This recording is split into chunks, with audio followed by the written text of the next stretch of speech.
ब्रह्मचर्य।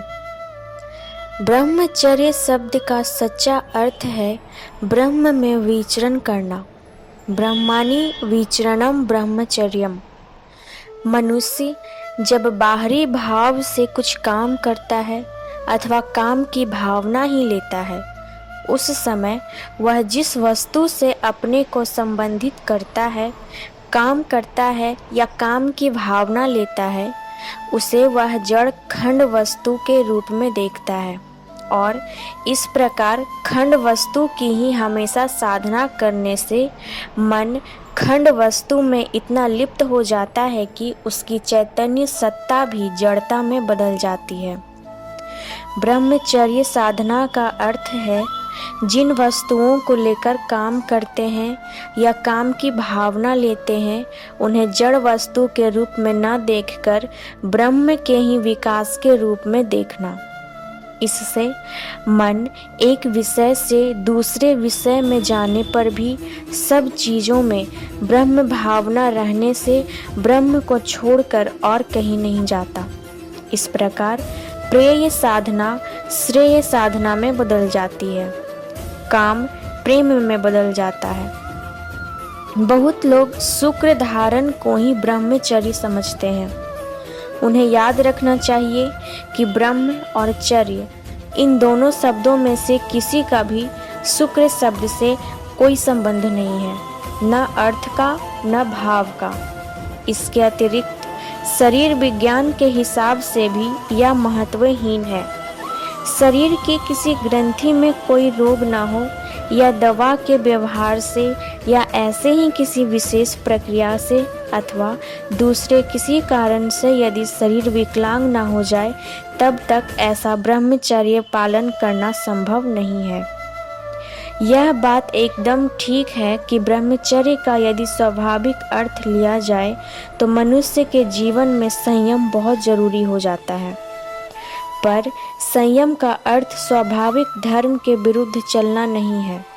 संयम का अर्थ है स्वाभाविक धर्म का ठीक ठीक पालन करना। किसी खास उपाय से शुक्र क्षय को एकदम रोक देना अथवा उपवास करके शुक्र की अधिकता को रोक देना, इसी को साधारण तौर पर लौकिक ब्रह्मचर्य कहा जाता है। जिसका विवाह नहीं हुआ है, ऐसे लोगों के लिए तो इस प्रकार के लौकिक ब्रह्मचर्य का जो कुछ महत्व है, क्योंकि जागृत स्वप्न या सुसुप्ति की अवस्था में जिस काम वृत्ति के उठने से शुक्र क्षय होता है, इससे उस काम वृत्ति के उठने की कोई संभावना नहीं रह जाती, क्योंकि शुक्र की वृद्धि न होने की कोई प्रेरणा शरीर की ओर नहीं होती। परंतु गंभीरता से सोचने के बाद इस लौकिक ब्रह्मचर्य का मूल्य कितना है। शुक्र की अधिकता न होना या अधिक शुक्र का क्षय न होना, दोनों ही क्या एक चीज नहीं है। इतना ही कहा जा सकता है कि पहली बात अविवाहितों के लिए और दूसरी बात विवाहितों के लिए अच्छी है। जो लोग तरह तरह के उपायों द्वारा जबरदस्ती शुक्र क्षय बंद करना चाहते हैं, उनके शरीर और मन पर बुरा प्रभाव देखा जाता है। शरीर एकदम रूखा सूखा और कठोर हो जाता है, उसमें चमक नहीं रहती और जबरदस्ती काम रिपु को रोकने की कोशिश करने के कारण और बाकी रिपु खासकर क्रोध रिपु बहुत उग्र हो उठता है।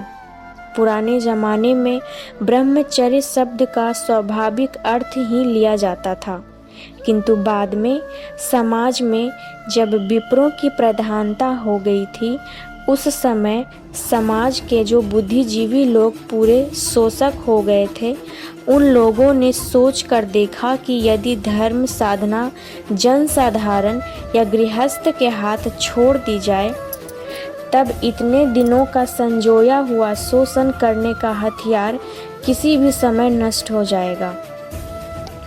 धार्मिक भावनाओं की प्रेरणा मिलने से साधारण जनता में विचारने की शक्ति अधिकाधिक बढ़ेगी। इसलिए साधारण जनता को सदा के लिए पंगु करके अपने कब्जे में रखना होगा।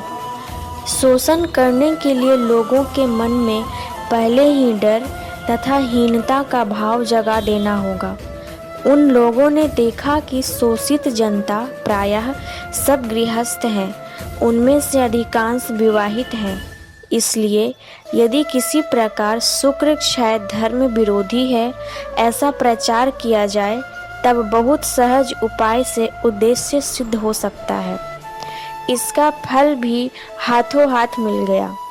गृहस्थ लोग सोचने लगे कि ये शुक्र क्षय कर बहुत अन्याय करते हैं, बहुत बड़ा पाप करते हैं और ब्रह्मचर्य नष्ट करते हैं। सन्यासी शुक्र धारण करते हैं, इसलिए वे श्रेष्ठ हैं। इस अवस्था से लाभ उठाकर तथाकथित सन्यासी आसानी से अपनी शोषण लीला चलाते आ रहे हैं। ये सन्यासी सचमुच में नैष्ठिक ब्रह्मचारी हैं या नहीं, तर्क के द्वारा इसका निर्णय नहीं किया जा सकता। हाँ, डॉक्टरी जांच से इसकी परीक्षा हो सकती है, परंतु यह बात निसंदेह कही जा सकती है कि इन तथाकथित सन्यासियों में से अधिकांश इस परीक्षा में उत्तीर्ण नहीं हो सकेंगे। स्नान, भोजन, नींद, तंद्रा आदि की तरह विवाह भी एक प्राकृतिक चीज है, अतः इसमें निंदनीय अथवा धर्म विरोधी कोई चीज नहीं है। किसी महापुरुष या उच्च साधक के लिए जब स्नान, भोजन आदि मना नहीं है, तब कोई कारण नहीं कि विवाह उनके लिए निषिद्ध हो। परंतु हाँ, इसमें संदेह नहीं कि आहार, निद्रा तथा जीवन के हर काम में संयम का होना बहुत जरूरी है। संयम नहीं रहने के कारण ही हम रोगों के शिकार होते हैं। भोजन करना अच्छा है, किंतु इसमें संयम न रहने से ही मंदाग्नि होती है। स्नान करना अच्छा है, किंतु इसमें संयम नहीं रहने से अर्थात अधिक देर तक स्नान करने से सर्दी होगी ही। ठीक इसी प्रकार विवाह अच्छा है, किंतु विवाहित जीवन में संयम नहीं रहने से शरीर और मन में तरह तरह की बीमारियां उत्पन्न हो जाती हैं। खाना, सोना आदि स्वाभाविक कार्यों से विवाह कुछ भिन्न है, क्योंकि जीवित रहने के लिए खाना, सोना आदि जितना जरूरी है, विवाह उतना जरूरी नहीं है। अलग अलग मनुष्यों के लिए इसकी ज़रूरत भी अलग अलग मात्रा में होती है। इसलिए आनंद मार्ग में विवाह के मामले में व्यक्ति विशेष को पूरी तरह से स्वतंत्र छोड़ दिया गया है। उदाहरण के लिए कह सकते हैं कि जो व्यक्ति शारीरिक या मानसिक रोग से पीड़ित हो, या जिस आदमी की आर्थिक अवस्था अच्छी नहीं हो, या जिसकी वर्तमान अवस्था विवाह करने के लिए अनुकूल नहीं हो, अर्थात विवाह करने से अशांति उत्पन्न हो सकती है, ऐसे लोगों के लिए विवाह न करना ही अच्छा है। जिन लोगों को किसी ऊंचे आदर्श को पूरा करने के लिए हमेशा काम में लगा रहना पड़ता है, या जिसको मानसिक या जीवन रक्षा के कार्य में बहुत अधिक समय देना पड़ता है, वैसे लोगों के लिए साधारणतः ठीक तरह से पारिवारिक कर्तव्य पूरा करना संभव नहीं होता है। जो रोगी है या जिसकी हालत विवाह करने लायक नहीं है, उनके लिए विवाह करना यद्यपि उचित नहीं है, पर विवाह न करने के कारण उनका छिपे रूप से पाप में लिप्त होने की संभावना रह जाती है। इस संभावना को दूर करने के लिए उनको कोई ऊंचा आदर्श लेकर उसके अनुसार काम करना चाहिए, जिससे परिश्रम करना पड़े और फिर कार्य में व्यस्त रहे।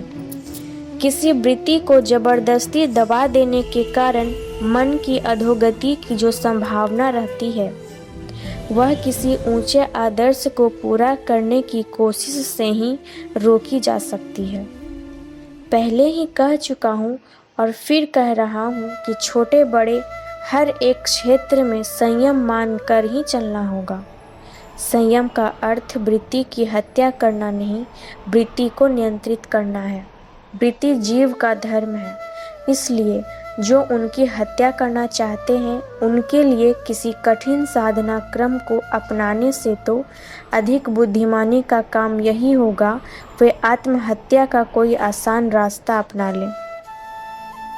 जो शैव, शाक्त या वैष्णव हैं अथवा जो पुराणों को मानते हैं उनके पास एक तथाकथित ब्रह्मचर्य का समर्थन करने के लिए कोई युक्ति है ऐसा नहीं दिख पड़ता, क्योंकि उन लोगों के शिव, विष्णु, कृष्ण आदि सभी देवता सीधी भाषा में जिसको गृहस्थ कहा जाता है वही थे। पुराणों में उनकी स्त्रियों तथा संतानों के नाम लिखे हुए हैं। धर्म सत्य पर टिका हुआ है। धर्म न स यत्र न सत्यमस्ति। जहाँ सत्य नहीं वहाँ धर्म नहीं। ब्रह्मचर्य की इस उद्भट व्याख्या में और चाहे कुछ भी हो परंतु सत्य नहीं है, इसलिए उसमें ब्रह्म भी नहीं है। जो सहज सत्य है उनको मानकर ही मनुष्य को परम श्रेय की ओर आगे बढ़ना होगा। यही साधना का मार्ग है, वही धर्म का पथ है। वास्तव जीवन में जो सहज और सरल सत्य है उसको अस्वीकार करने से मुफ्त खोर धर्म व्यवसायियों को संभव है कुछ सुविधा हो, परंतु उसके धर्म की मर्यादा नहीं बच सकती। यह सत्य का पथ नहीं, ढोंग का पथ है। श्री श्यानंद मूर्ति जी। Subscribe now and press the bell icon. Never miss an update.